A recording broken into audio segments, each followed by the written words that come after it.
जब आप कोई भी कार्य करते हैं तो उसके सिद्धांत से ही तो कार्य की पूर्ति होती है।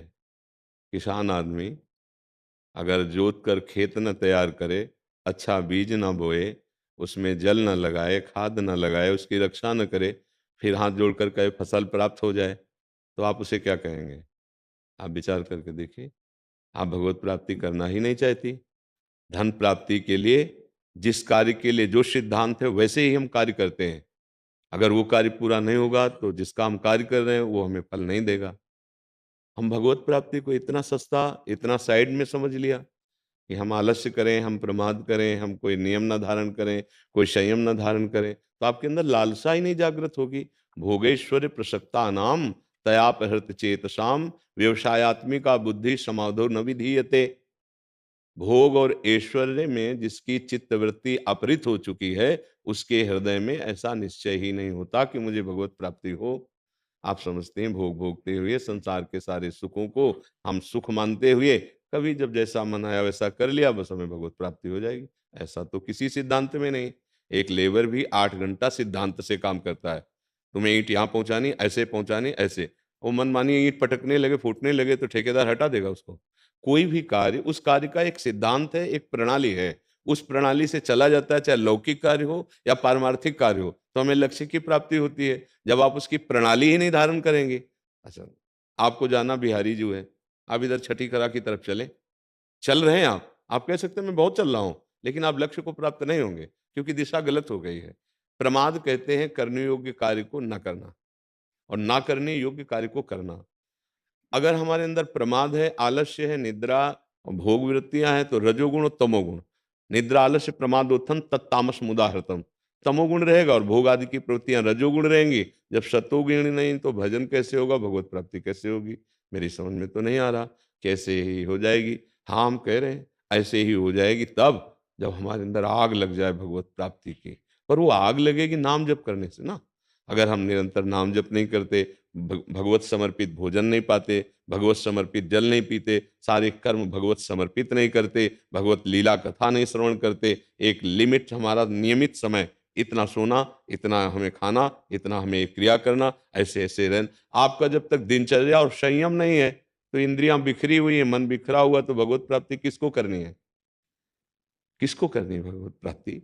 हमारी इंद्रियां भोगों में लगी हैं, मन संसार का चिंतन कर रहा है, तो भगवत प्राप्ति किसको करनी है? बिखरी पर्यो मन सिमटत नाही, इंद्रिन लीनी जीत। इंद्रियों ने मन को जीत लिया, भोगों में लगा हुआ है। तो ऐसा नहीं है।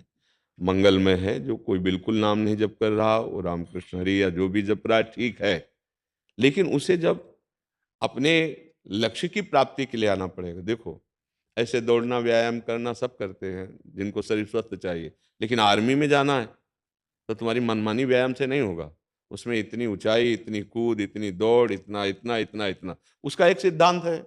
ठीक है, नाम जप करे, थोड़ा बड़ा ऐसे भक्ति कर रहे, ठीक है, लेकिन भगवत प्राप्ति करनी है। अब आपको सिद्धांत में आना पड़ेगा। अगर नियम सिद्धांत में नहीं आते तो भगवत प्राप्ति कौन करना चाहता है? बात ये है ना, करना कौन चाहता है? ऐसे फ्री में तो हो नहीं जाती।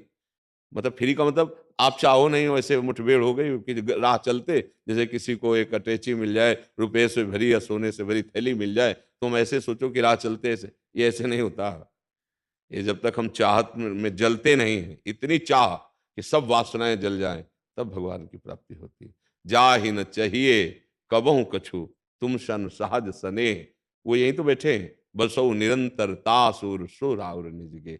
नियम से चलो, संयम से चलो। ये जो आप कहती हैं मैं नियम संयम से नहीं चल पाती, ये आपने स्वयं कमजोरी का वर्ण कर लिया। हमसे तो नहीं होने वाला। अब कौन करेगा? आपने तो ऐसा सोच लिया कि हमसे तो नहीं होने वाला। नहीं, क्यों नहीं हो सकता?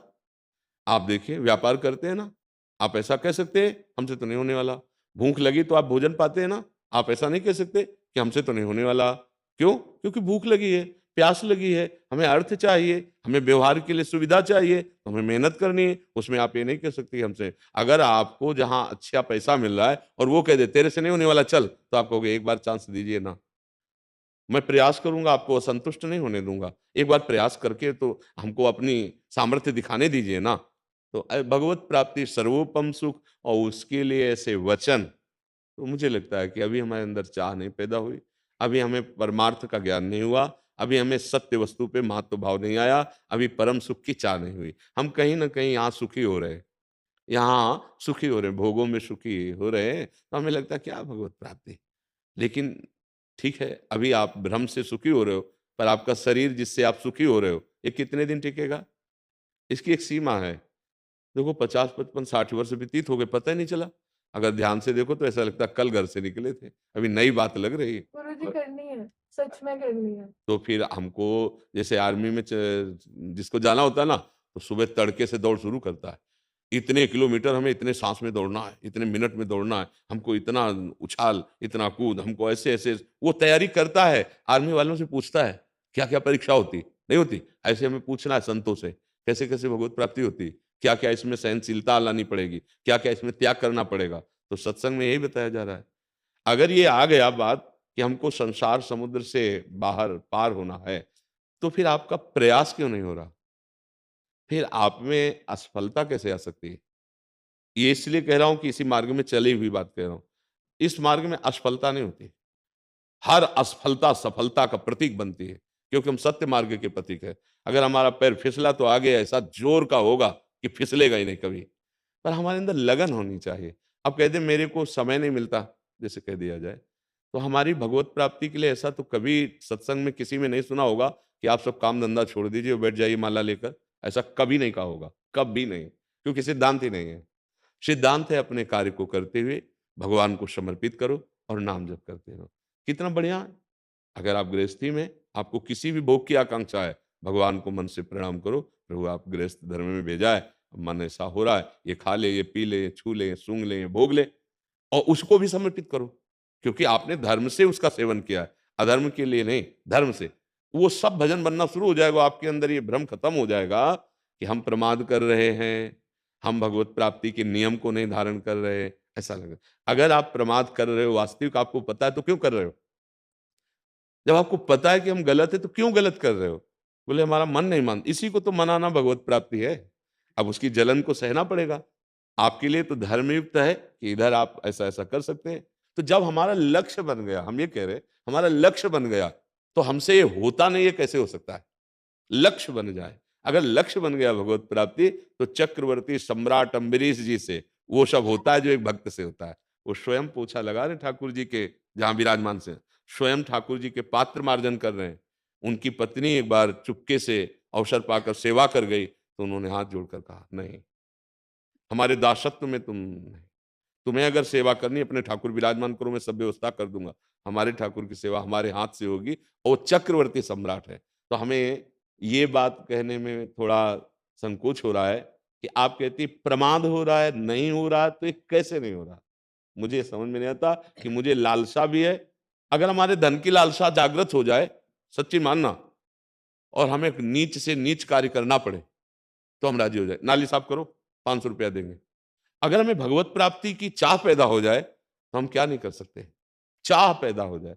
अगर हम भूखे हो ना, चाह पैदा हो जाए, वो कुछ भी करा सकती है, जो भी होता है चाह से। अब गलत चाह है या अच्छी चाह है, अब उसका भी परिणाम होता है। हमारी चाहते ही तो हमें नष्ट कर रही हैं, हमारी चाहते ही हमें उठा रही हैं, हमारी चाहत ही हमें मुक्त कर देगी। तो हमें लगता है मानो या ना मानो चाहत में कमी है। जब चाहत हमारी जैसे हमें प्यास लग जाए, बहुत प्यासे हैं, अब हमें रबड़ी पिलाओ आप, हमें नहीं अच्छा लगेगा, हमें पानी चाहिए ना, पानी चाहिए। बोले यहाँ तो पानी नहीं, वहाँ जाना पड़ेगा और हम पानी तुम्हें पिला तो देंगे, लेकिन आपको इतना ये करना पड़ेगा। लगेगा यार कर देते हैं, हमारी प्यास बुझ जाएगी। ऐसे ही भगवत प्राप्ति के लिए जैसे कोई गाली देता है हमें, अपमानित करता है और शास्त्रों में लिखा है कि इसको सहना पड़ेगा, तो हम सह जाते हैं। यार ये तो अभी थोड़ा गाली दे रहा है, माया अनंत जन्मों से फँसाकर दुःख दे रही, हम इसको सह जाते हैं, भगवान मिल जाएँगे। अगर इसके सहने से भगवान मिलते तो अवश्य सहूँगा। इसीलिए बड़े-बड़े संतों के चरित्रों में पढ़ के देखो, उनको बड़ी प्रतिकूलताएँ मिली और उन्होंने सहा।